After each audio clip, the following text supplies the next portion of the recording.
Hello everybody, and welcome to the third video in my Beginner's C++ tutorial series. So in this video, this video is part 2 of my variables tutorials. So in this one we're going to learn how to code variables and declare variables and then assign them values and all that good stuff. So the first thing you're going to have to do is open up a project. I just opened up the one that we made in the first tutorial, which I named first project. And then we're going to come up here and include IOStream, because we're going to be using cin and cout, using namespace std. And don't worry guys, I'll cover all this stuff in a future tutorial. So the first thing we're going to do in this tutorial is I'm going to show you how to use sizeOf, which I mentioned in the last tutorial. So what we're going to do here is use cout sizeOf, and we're going to pass in the variable identifier for the type of variable that we want to know the size of. And so I'm just going to copy and paste this to save some time here. Oh, whoops. Works with me. So paste it, paste it. I think that should probably be good. Come down here. So basically what this little program here is going to do is tell us the size that our system is allocating for each variable type. And as you can see, using sizeOf is pretty straightforward. Not much to it.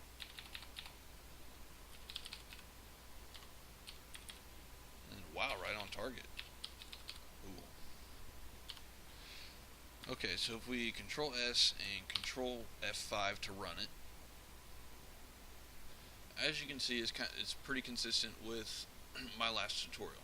Chars are 1 byte, shorts are 2, integers are 4, floats are 4, doubles are 8s, and bools are 1. Which was what I expected, since I am running a platform that has the Windows operating system. They tend to stay pretty consistent. So the next thing we're going to do is talk about declaring and assigning variables. So there are two main ways to do this. You can declare it on one line and then assign it on another, which I'll show you an example with a short here. Say name. So you can declare it there and then assign it down here somewhere if you want to,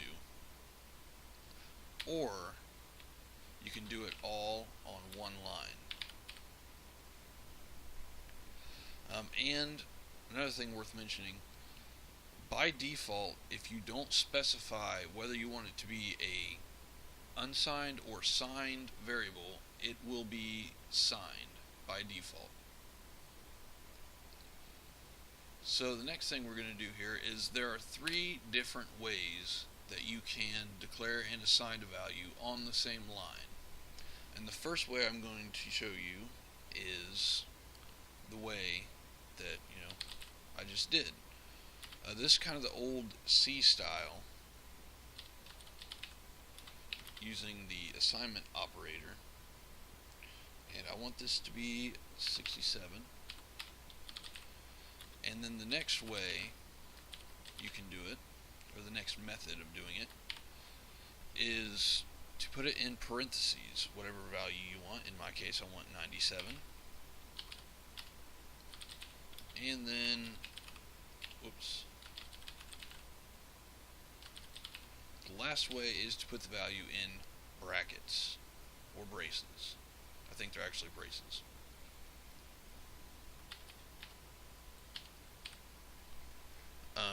So if you guys remember, I mentioned in the last tutorial that when you assign a number, whoops, I was saying number and started typing it, to a char, what you're likely or probably going to get back is the ASCII equivalent of that number.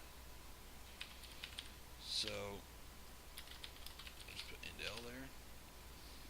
what I'm probably going to get back here is the ASCII equivalent of 67, 97, and 112, which is cap. There we go.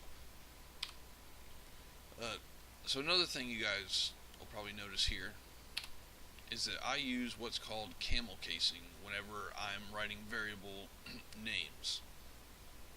And camel casing is basically the first letter of the first word in your variable name is lowercase, and the rest of the words after that, the first letter is capitalized.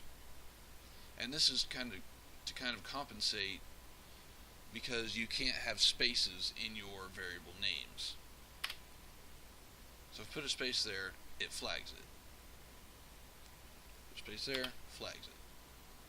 So you can't have spaces in your variable names. And I also think that you can't have a variable name that starts with a number. Oh, maybe you can. Oh, nope, see. Or contains a special character like the @ symbol.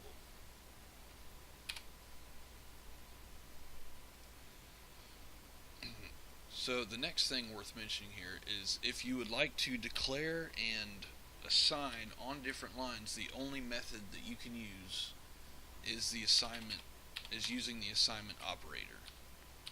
Otherwise, it won't work. Like if you try to use the parentheses, try to assign 49, not going to work. So the next thing I'm going to cover here is booleans, and you can do all three ways with any of the variable types. So with a bool or boolean name, if it's anything other than 0, it will evaluate to true. If it is 0, it will be false. And I think that if you put in any number than 0, it's just going to save it as a 1 to represent true. So let's print out name here, indel, and Control S and Control F5. Yeah, just going to put out a 1. You can also just assign it using the word true or the word false. But again, what it's going to actually save in that space is going to be, if it's false, letter or number 0, and if it's true, the letter 1 or number 1. Man, can't talk today, guys. Okay, 0, as we expected.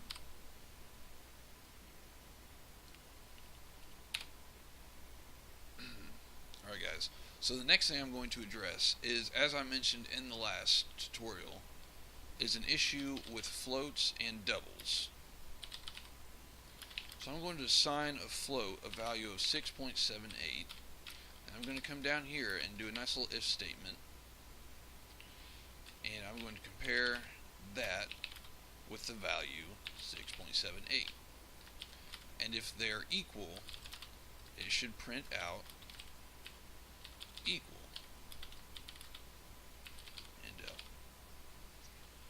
And if they're not equal, I'm going to have it print out not. So let's see what happens when we run this, guys. So as you can see, it says not. So let's see what happens when we change the float to a double. Oh, whoops, unnecessary space. It says equal. So that's something to kind of watch out for when you're writing your code. So the last thing we're going to do here is write a nice little program that gets user input, stores it into a variable, and then prints it back out to the user.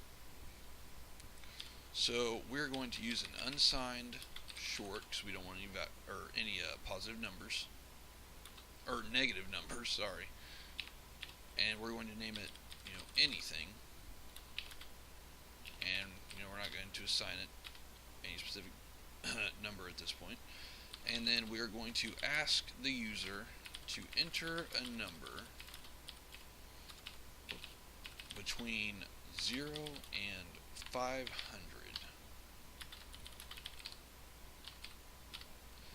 And then when they enter the number, it's going to put it straight into our variable. And then we are going to print it back out for them. So basically what's going on here is we are declaring a variable, and then we are printing out to the screen or to the console, enter a number between 0 and 500, and then this is going to give them a little prompt to enter it into the number, and it's going to take that from the stream. These are both streams, by the way, guys. I'll cover them in a future video tutorial. And it's going to take it from the stream and put it directly into our variable. Then here is going to get it directly from our variable and put it to the output stream to print to the console. So let's just run it here. As you can see, it asks us for a number between 0 and 500, and I'm just going to say 200, enter, prints back out 200. You know, pretty simple program, but gives you a little bit of experience there. And I would encourage you guys to kind of mess around with this and, make any type of program you think you can. Try it. It's not going to hurt anything if you mess up. That's how you learn.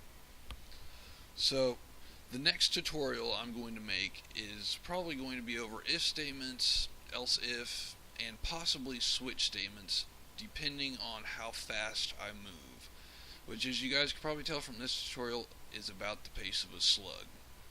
So we'll just have to see how that turns out. I would like to thank you guys for watching, and hopefully I'll try to get that other tutorial up as soon as possible, and I will see you guys in the next tutorial.